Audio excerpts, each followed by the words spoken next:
Hai, terima kasih tonton video ini. Hari ini kita sembang tentang pengurusan risiko dalam saham, cara yang boleh terus buat, bukan teori tinggi-tinggi.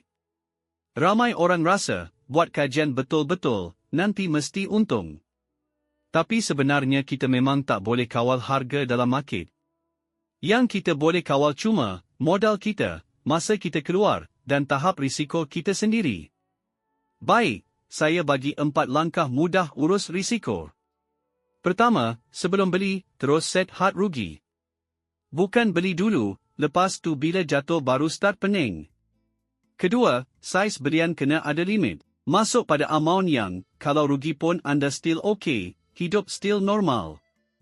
Ketiga, ada plan keluar. Bila harga turun, jangan panik atau terkejut. Tanya balik, logik anda masuk dulu masih valid ke tidak? Kalau dah berubah, exit elok-elok.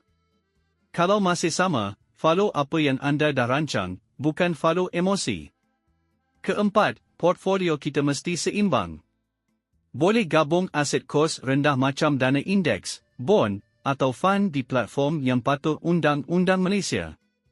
Bukan untuk hapus risiko, tapi untuk uruskan risiko, bagi kita boleh kekal bermain permainan ini untuk jangka masa panjang. Ingat, ini semua ilmu umum, bukan nasihat pelaburan peribadi. Saham ada risiko, tiada jaminan untung. Gunakan broker dan platform berlesen bawah Suruhanjaya Security Malaysia. Ingat ayat ini. Jangan jatuh dalam emosi bila market jatuh.